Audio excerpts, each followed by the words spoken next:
assalamu aleykum wa rahmatullahi wa barakatuh. O ko musidɗo mon Mouhamadoul Bachir mo ceerno Ousmane. Min calmini fof, min dutti salminandu kadi fof. Min juurima, min ñaagima duwaw, min jaafnima kadi. So ɗum ɓenni eɗen jiɗi humnude aadi mo ngaadondirnoɗen neldugol lettre Cheikh El Hadji Mouhammad ibn Saïd mo winduno Seydi El Hadji Ali radiyallahu ta'ala anhuma. Caggal noon en dañi yamirore e ceerno Siraji mo ceerno Bachir Thiam. Tawno lettere o ko e moftale jinnaɗo men ceerno Bachir mo Seydi El Hadji Ali radiyallahu ta'ala anhuma. Ko moftal ɓoyngal noon. Son daari lettere o ɗon paama ɗum hen. Lettere bindanoɗo 1928 nden faade joni ma won hedde duuɓi capanɗe 68.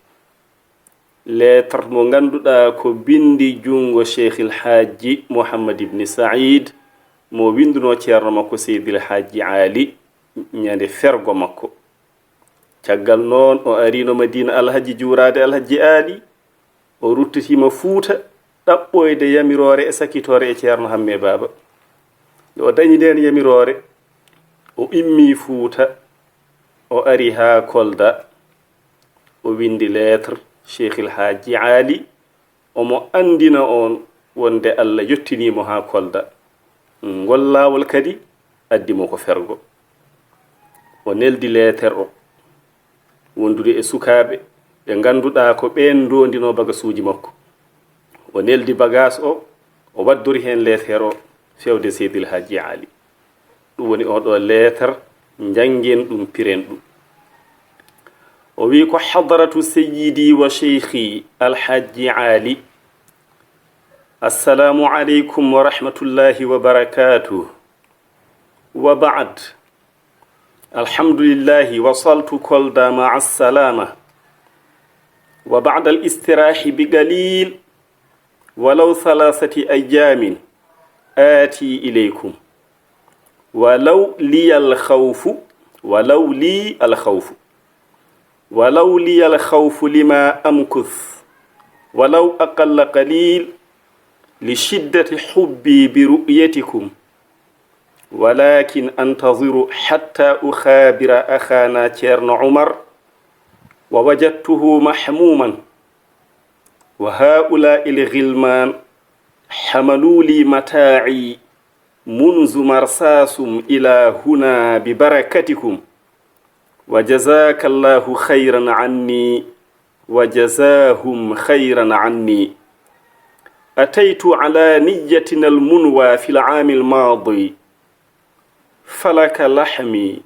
وروحي وحياتي ومماتي بعد الله ورسوله والشيخ التجاني فأنت داري ومسكني ومهجري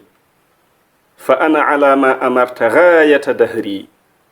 وأسأل الله تبارك وتعالى أن لا يغريني في تبديل هذه النية أو تغييرها. ويسلم عليكم أخونا تيرن عمر توري محمد سعيد. كدومون لاتر mo ceerno winduno o firo muɗum noon o wi ko faade e teddungal seyyidi kohowo am ceerno am Alhaji Ali. O wi kisal Allah e njurumndeeru Allah e barkeji Allah yo won e moɗon. So ɗum ɓenni o wi mi yetti Allah mi ari ha Kolda mi yettima Kolda e jam e kisal.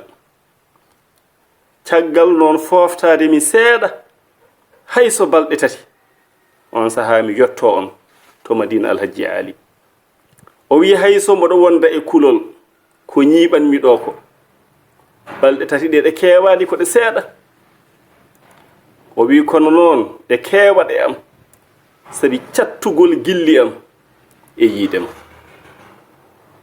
O wi kono noon mi fadat hami habrondira e mawnam ceerno Umar. e nder balɗe tati ɗe sabi mi tawima wondi e pawngal seeɗa o wi ɓeeɗo sukaaɓe noon rondiɓe oɗo bagage gila marsasum haa ɗo ko kamɓe ndodani kam bagage am o gila marsasum haa ɗo ɓe sukaaɓe adduɓe leetere o arduɓe e bagage o dañirmi ɗum ko e barke maɗa an seydil haji ali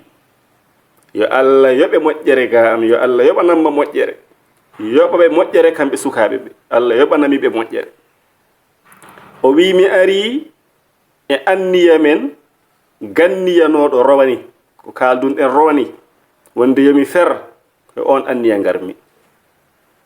mboɗo andinma noon min de Mouhammad Saïd ko an alhaji aali tottumi teewu am e ruuhu am nguurdam am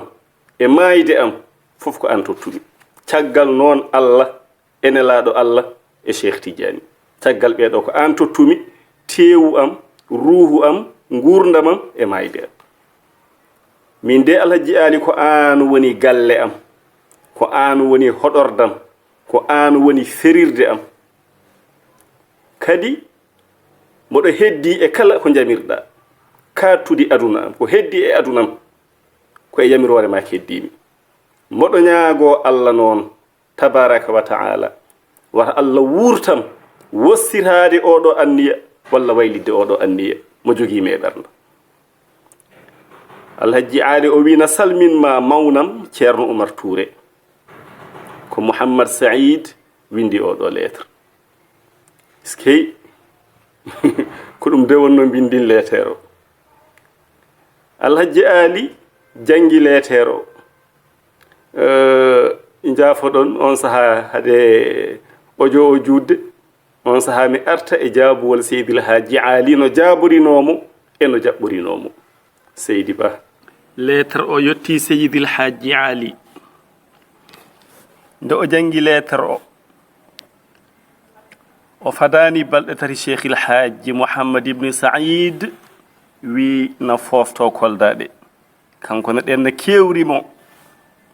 goto e maɓɓe fof ɓuri heppande goɗɗo o ɗum waɗi ɗone ɗon o jabti lettre kanko seydil haji ali o neldi ɗum Cheikh il Hadji Mouhammad ibn Saïd taw wayimo kolda on lettre noon en ngalamo en jogakimo kono eɗen gandi ko wonno e lettre he won e deftene bindi maana ko wonno e on lettre alhaji ali wima Mouhammad Saïd bisimilla ma mbiɗa wonde ka totti kam tewuma e ruhuma e gurdam ma e mayde ma caggal Allah e nelaɗo mum e Cheikhna Ahmada Tidiani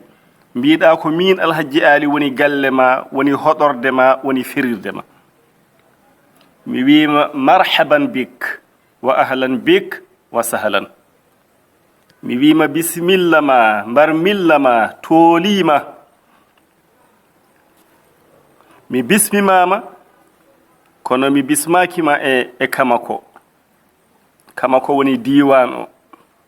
hono no mbirata damga walla ngenar walla boosoya walla laaw walla tooro kamako ko noon wayi e oga diwan alhaji ali wimo mi bismakima e kamako alhaji ali wimo mi bismakima e madina alhaji wona e galleji mum wona e cuuɗi mum alhaji ali Mouhammad Saïd bismimami koɗo Allah wi heƴata ɗo to Allah heƴata ɗo min ko ɗon bismimami ko ɗon woni galle ma nokkuma e am Allah wi heƴani asmanuji jeeɗiɗi ɗi Allah wi heƴani e leyɗele jeeɗiɗi ɗe leyɗele ɗe asmanuji ɗi no mbayi yajjeni Allah wi heƴani hen Allah wi heƴi tan yajanimo tan ko ɓernde jiyaɗo makko gonɗinɗomo koye nden ɓernde o heƴi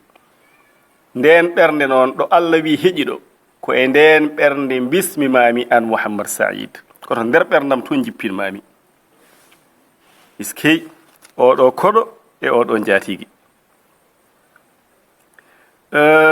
caggal ɗum alhaji ali noddi madinanaɓe ɓe almuɓe ɓe fof o wi koɗo men ɗon ara de koɗo men tedduɗo o pitten wuro ngo ha laaɓa pitten galleji ɗi pitten cuuɗi ɗi o wi kono noon ɓuri himmude ko pittugol ɓerɗe ɗe e terɗe ɗe Mouhammad Saïd garowo o pittanen mo fof men nder men e boowal men njaajinanen mo jaɓɓoɗen mo tawno ko almuɓɓe ɗigguɓe ɗoftiɓe ɓe jaɓi konngol ceerno o kamɓe fof ɓe dari ɓe dadi ɗum waɗi ñande ceerno arata ko alhaji aali heedi yeeso ɓe jalti wuro ngo yaltirde wuro to ko toon ɓe tertoyino ceerno toon ɓe jaɓɓoyinomo wondude e innari Allah ha ceerno naati wuro ngo ha yetti batu ngu jooɗi ko alhaji aali jangtanimo fergo makko hay konngol o haalani ko alhaji aali jangtanimo fergo makko kanko cheikhil haji mouhammad ibni saïd e nden jonde wootere ko e nden kadi alhaji aali lomtinimo dental ngal fof no jooɗi o jangtanimo fergo makko o lomtinimo dental ngal so mboɗo wuuri so mboɗo ɗo ko mouhammad saïd so on jiyanimi ko mouhammad saïd kollumi on o hesɗitini ɗum ñande baynagol makko jaltugol makko aduna o hesɗitini kadi on ɗon wasiya yimɓe fof na gandi ɗum e ngun ɗon batu alhaji ali wi almami o gardotonoɗo jamaka o alfama tumba alhaji ali wimo min e ma fof jebbilen totten almamagal ngal mouhammad saïd skey kankone ko almudo o wi alhaji ali no mbiɗa fof ko noon enen fof ndendi sago alhaji ali wimo a ittirake almamagal noon an alfama tumba wonde ka gustiɗo walla ka gustuɗo ala wona ɗum ko mouhammad saïd ɓuri handude e almamagal o wi alfama tumba a ustaki a ustani sabi a meeɗa darade e mihrab gardiɗa yimɓe gurnowo no wurna so wona taw suudu kaaba darima yeeso ma enen fof eɗen gandi ko kaaba woni qibla andi on kay ustaki ustani o wi kon noon mouhammad saïd ɓuri handude hen sabi mouhammad saïdu darata ko e mihrab gurnowo no wurna so wona taw wiyama e sawtu gummiɗo to dow asman hay goto juulata caggal mouhammad saïd so wona taw ɓandu mum harmi jeygi ndeka ko on ɓuri handude e almamagal ngal ɗum waɗi kala hunde o totta jebbila e juuɗe makko kanko cheikhil haji mouhammad ibni saïd radiyallahu taala anhum jami'an ko ɗum waɗi haruna rachid no sifo gueɗe kewɗe e alhaji ali on wiya min de seeren ɓe waliyaɓe hay goto meeɗa yiide poɗɗo e alhaji ali nunɗal ko fotino khalifagal alhaji ali tottude ɗum cheikhil haji mouhammad ibni saïd ko nunɗal mo jogui miñi ko mo jiidi yumma e baba alpha mahmoudou nanɗon mo jogui ɓiyi ko kadi wona cukalel ko kellifaɗo cheikhu ahmadou nanɗon tottude mo mouhammad saïd ko nunɗal tawno ko makko ko allah laaɓɗo wona kaari ko ɓiyam tan walla kaari ko musidɗam tan yoron tan e gueɗe ɗe jahadmi ɗe kanko makko ko allah tan allah hollimo allah andinimo ɗum ɗo ko mouhammad saïdou handi hen o totti ɗum wonɗo haruna rachid sifoto ɗum en tawnani ɗo jimɗiɗi kono fof ma en gaddoy ɗum e oɗo galle inchallahu taala kono noon e ngoɗo wuro ngo cheikhil haji mouhammad saïd ferani allah ko e maggo haruna rachid wi o wi madinatul haji la abghi biha badalan min albiladi siwa alhijazi aw fasi madinatun ussisat ala hudan wa tuqan wa sanaha ahluha min kulli waswasi ha o wi toon ida nazalta alhima hima kulaybihimi la tattaqi ba'sa hammamin wa jassasi ngo haruna rachid ko almudo seydil haji ali ko ɓi alpha amad dila pour ha ɓaɗo haqqillaji yimɓe kanko haruna rachid e yummum nen jeenaba tan jiidi baba goto ni tan foti ko mamum ceerno abdoul en o wi madina alhaji o wi mi dartanta ɗum wasigu hay wuro woto mi wastitorta ko madina alhaji gure aduna ɗe fof ko madina alhaji ɓuranimi so wona hijaz woni makka e madina makka ko ɗon nelaɗo jibina toon suudu kaaba ndu woni madina ko ɗon nelaɗo leeli oy ko wona ɗum koko fas ko toon cheikh tidiane leeli kala ko wona ɗe gure ɗiɗi min harun rachid ko madina alhaji ɓuranimi o inde tawno ko madinatun ussisat ala hudan watugan ko wuro sincaango sincira peewal e kulol Allah wasanaha ahluha min kulli waswasi yimɓe wuro ngo sinciraaɓe wuro ngo ɓe mballiti ceerno o ɓe ndeeni wuro ngo e kala ko soktinta gila e pittaali haa e cheyɗaneeji haa e pankare haa e goopi ɓe mballi ceerno o e yidde mum e wuro ngo ɗum waɗi min ngo wuro ɓuranimi gure ɗe pop so wonaa Makka e Madina e Fas o wi toon isa nasalta alhima hima kulaybi himi la tattaqi ba asa hamma min wajassasi ngol ɗo jimol firo mum heƴata ɗo firo maggol no wawi ƴeftude minitaji nogas tawno ko tindi wonɗo kulaybu ko tindol hammam ko tindol jassas ko tindol ɗum ma en gartoy hen inchallahu taala wiidemo wasanaha ahluha min kulli waswasi yimɓe wuro ngo ndeni wuro ngo e kala ko soktinta ɓen ɗon yimɓe wuro ko ɓen alhaji ali wino pitte wuro ngo e galleji ɗi e cuuɗi ɗi kono noon fittude ɓerɗe ɗe e terɗe ɗe ɓuuri himmude ɗum waɗi ɓe mbaɗi noon kamɓe madinanaɓe ɓe jaɓɓi cheikh el hadji mouhammad ibne saïd ɓe bismimo ɓe jaajnanimo ɓe bertanimo jeese e leece ɓe pittanimo ɓerɗe e terɗe iskey ɓen ɗon ɓe won ɗo ɓe haruna rachid wiyata e nokku goɗɗo haynunu laynunu la yushga jalisuhumu ko yimɓe ɗaɗɓe yimɓe newiɓe o wi malkistake joɗodiɗo e maɓɓe kala joɗodiɗo e maɓɓe sooyata ma won ko dañi e maɓɓe ma won ko nafturi e maɓɓe fo sabi barke ceerno o cheikh il hadji ali radiyallahu taala anhu ma hewnan juuta seeɗa en kannat ɗo ha lawol gongol inchallahu taala Allah jarama on jarama ko weñi hen fo jaafoɗon shukran jazilan